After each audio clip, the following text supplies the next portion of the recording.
Hi friends, ಎಲ್ಲರಿಗೂ ಹೊಸ ವರ್ಷದ ಶುಭಾಶಯಗಳನ್ನು ಕೋರುತ್ತಾ ನೋಡಿ ಫ್ರೆಂಡ್ಸ್, ಹೊಸ ವರ್ಷಕ್ಕೆ ಮತ್ತೊಂದು ನೋಟಿಫಿಕೇಷನ್ ಆಗಿದೆ. ಅಗ್ರಿಕಲ್ಚರ್ ಯಾರು ಮಾಡಿದ್ರಲ್ಲ, BSc ಅಗ್ರಿ ಅವರಿಗೆ KPSC ವತಿಯಿಂದ ಹಿಂದೆ ನೋಟಿಫಿಕೇಷನ್ ಆಗಿತ್ತು.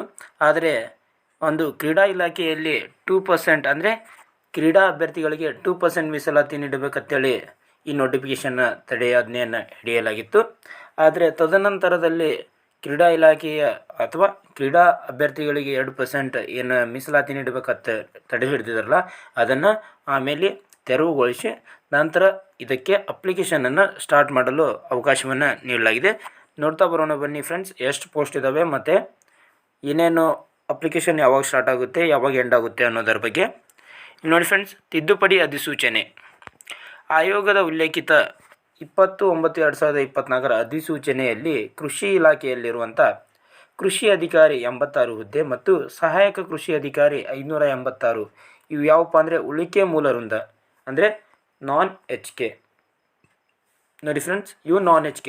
ಹಾಗಾದರೆ HKಯಲ್ಲಿ ಕೃಷಿ ಅಧಿಕಾರಿ ಎಷ್ಟು ಅದಾವಪ್ಪ ಅಂದರೆ HKನಲ್ಲಿ 42 ಕೃಷಿ ಅಧಿಕಾರಿ, ಅದರೊಂದಿಗೆ 231 ಏನಪ್ಪ ಅಂದರೆ ಸಹಾಯಕ ಕೃಷಿ ಅಧಿಕಾರಿ ಹುದ್ದೆಗಳಿಗೆ ಅರ್ಜಿಯನ್ನು ಆಹ್ವಾನಿಸಲಾಗಿದೆ.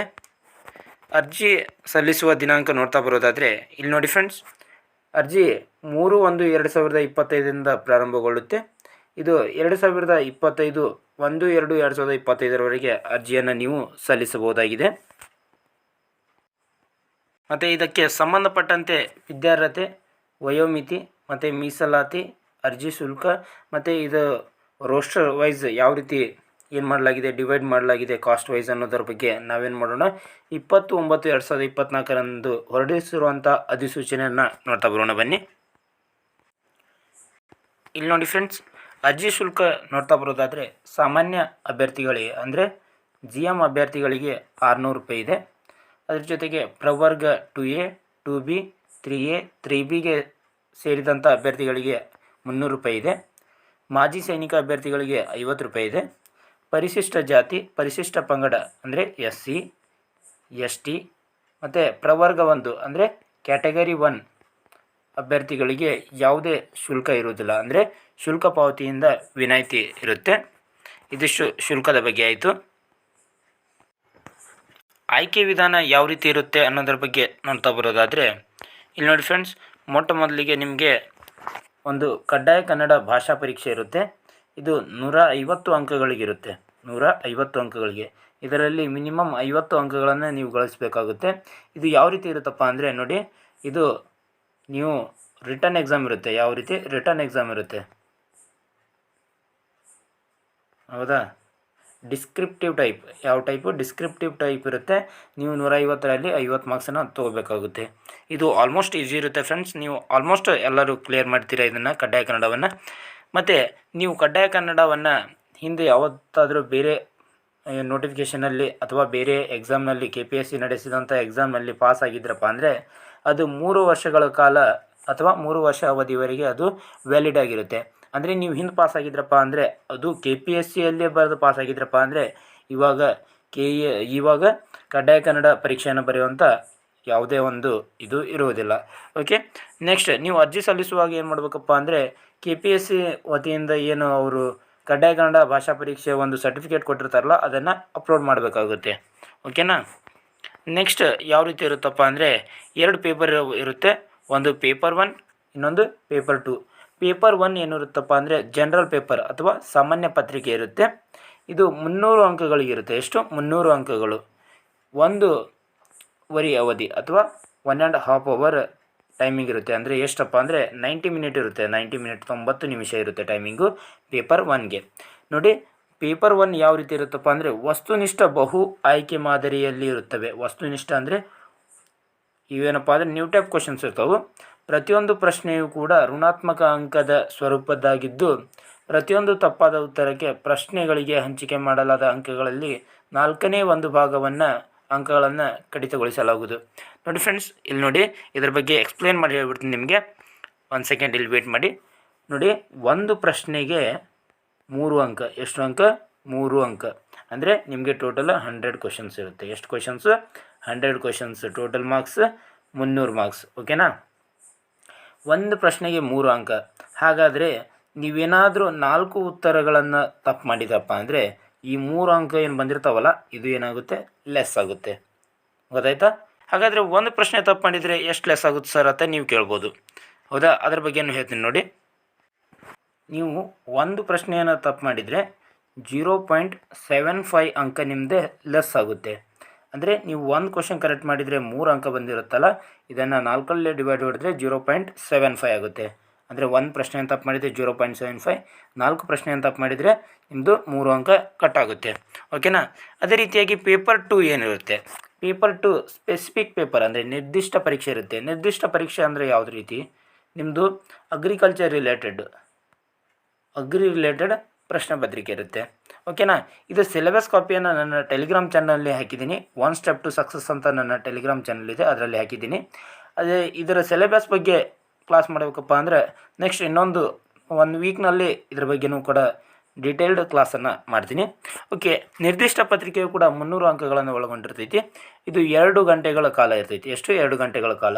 ಹಾಗಾದರೆ ನಿರ್ದಿಷ್ಟ ಪತ್ರಿಕೆಯು ಕೂಡ 100 ಕ್ವಶನ್ಗಳನ್ನು ಒಳಗೊಂಡಿರ್ತೈತಿ. ಒಂದು ಕ್ವಶನ್ಗೆ 3 ಅಂಕ ಅಥವಾ 3 ಮಾರ್ಕ್ಸ್ ಇರುತ್ತೆ. ಓಕೆನಾ.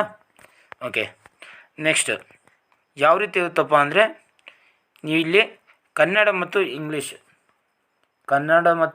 ಇಂಗ್ಲೀಷ್ 2 ಭಾಷೆಯಲ್ಲಿ ಪ್ರಶ್ನೆ ಪತ್ರಿಕೆ ಇರುತ್ತೆ. ಏನಾದರೂ ಕನ್ನಡ ಭಾಷೆಯಲ್ಲಿ ಏನಾದರೂ ಅಸ್ಪಷ್ಟತೆ ಇದ್ದಲ್ಲಿ ಆಂಗ್ಲ ಭಾಷೆಯಲ್ಲಿರುವಂಥ ಪ್ರಶ್ನೆಗಳನ್ನು ನೋಡಿ ಅರ್ಥೈಸಿಕೊಳ್ಳಬೇಕು ಅನ್ನೋದು ಇಲ್ಲಿ ನೀಡಲಾಗಿದೆ. ಓಕೆನಾ. ಮತ್ತು ಇಲ್ಲಿ ಒಂದು ಅರ್ಹತೆಯನ್ನು ನೀಡಲಾಗಿದೆ. ಏನಪ್ಪ ಅಂದರೆ ಅಭ್ಯರ್ಥಿಯು ಅರ್ಹತೆಗಾಗಿ ಸ್ಪರ್ಧಾತ್ಮಕ ಪರೀಕ್ಷೆಯಲ್ಲಿನ ಒಟ್ಟು ಅಂಕಗಳಲ್ಲಿ ಕನಿಷ್ಠ 35% ಅಂಕಗಳನ್ನು ಗಳಿಸುವುದು ಕಡ್ಡಾಯವಾಗಿರುತ್ತೆ. ಅಂದರೆ ನೀವು 35% ನೀವೇನು ಮಾಡಬೇಕು, ಅಂಕಗಳನ್ನು ಗಳಿಸಲೇಬೇಕಾಗುತ್ತೆ. ಓಕೆನಾ. ಇದು ಯಾವ ರೀತಿ ಇರುತ್ತಪ್ಪ ಅಂದರೆ ಇದು ಸದರಿ ಹುದ್ದೆಗಳ ನೇಮಕಾತಿ ಸ್ಪರ್ಧಾತ್ಮಕ ಪರೀಕ್ಷೆಯನ್ನು ಆಫ್ಲೈನ್ OMR ಮಾದರಿ ಟೈಪ್ ಅಥವಾ ಗಣಕಯಂತ್ರದ ಮೂಲಕ ಸ್ಪರ್ಧಾತ್ಮಕ ಪರೀಕ್ಷೆಯನ್ನು ನಡೆಸಲಾಗುವುದು.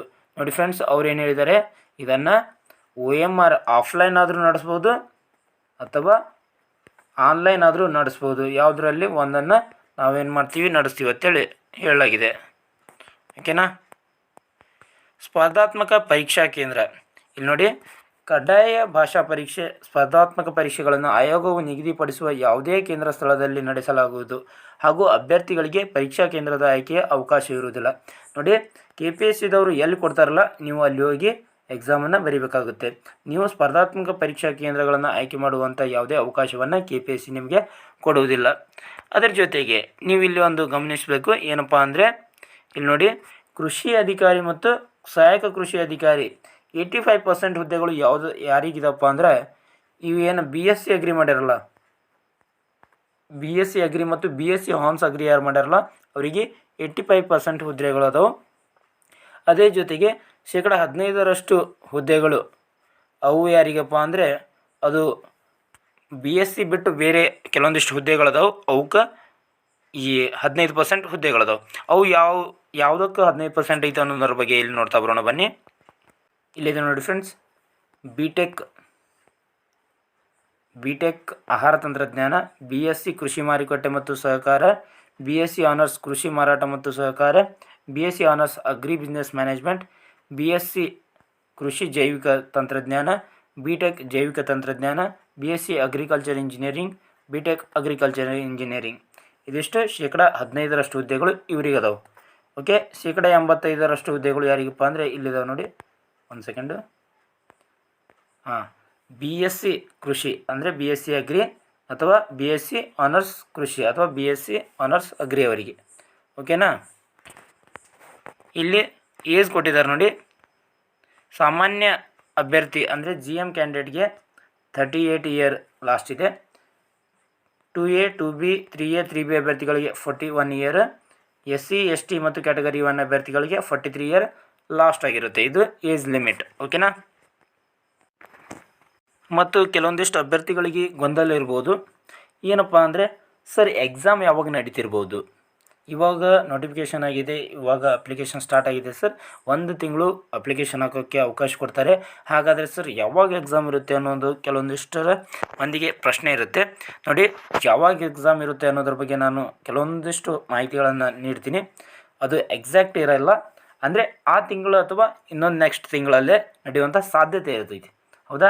ಇದು 80 to 85% ಏನಪ್ಪ ಅಂದರೆ ಅದೇ ತಿಂಗಳಲ್ಲಿ ನಡೆಯುವಂಥ ಸಾಧ್ಯತೆ ಇರ್ತೈತಿ. ನೋಡಿ ಫ್ರೆಂಡ್ಸ್, ಯಾವಾಗಪ್ಪ ಅಂದರೆ ನನ್ನ ಪ್ರಕಾರ ಇದು ಮೇ ಬಿ ಜೂನ್ ತಿಂಗಳಲ್ಲಿ ಎಕ್ಸಾಮ್ ನಡೆಯುವಂಥ ಸಾಧ್ಯತೆ ಇದೆ. ನನ್ನ ಪ್ರಕಾರ ಮೇ, ಜೂನ್ ಮತ್ತು ಜುಲೈ ಈ 3 ತಿಂಗಳಲ್ಲಿ 1 ತಿಂಗಳಲ್ಲಿ ಎಕ್ಸಾಮ್ ನಡೆಯಬಹುದು. ನೀವು ಯಾವುದೇ ಕಾರಣಕ್ಕೂ ಕೂಡ ಪ್ರಿಪೇರ್ ಆಗಿರಿ. ಯಾವ ರೀತಿ ಪ್ರಿಪೇರ್ ಆಗಬೇಕಪ್ಪ ಅಂದರೆ, ನೀವು ಮೊದಲಿಗೆ ಒಂದು ಸಲ ಸ್ಟಡಿ ಮಾಡೀನಿ ಅಂತೇಳಿ ಬಿಡೋಕ್ಕೆ ಹೋಗಬೇಡ್ರಿ. ಎಲ್ಲದಕ್ಕೂ ಕೂಡ ರಿವಿಷನ್ ಅನ್ನೋದು ವೆರಿ ಇಂಪಾರ್ಟೆಂಟ್. ನೀವು ಸ್ಟಡಿ ಮಾಡಿದ ನಂತರ ರಿವಿಷನ್ನ ಮಾಡ್ತಾಯಿರಿ. ಓಕೆ, ಇದಿಷ್ಟೇನಾಗಿತ್ತಪ್ಪ ಅಂದರೆ ಅಗ್ರಿಕಲ್ಚರ್ ಆಫೀಸರ್ ಮತ್ತು ಅಸಿಸ್ಟೆಂಟ್ ಅಗ್ರಿಕಲ್ಚರ್ ಆಫೀಸರ್ ಹುದ್ದೆಗಳಿಗೆ ಸಂಬಂಧಪಟ್ಟಂಥ ಮಾಹಿತಿಯಾಗಿತ್ತು. ಇದೇ ರೀತಿಯಾಗಿ ಇನ್ನಿತರ ಮಾಹಿತಿಗಳಿಗಾಗಿ ನಮ್ಮ ಚಾನಲನ್ನು ಸಬ್ಸ್ಕ್ರೈಬ್ ಮಾಡ್ಕೊಳ್ಳಿ. ಧನ್ಯವಾದಗಳು.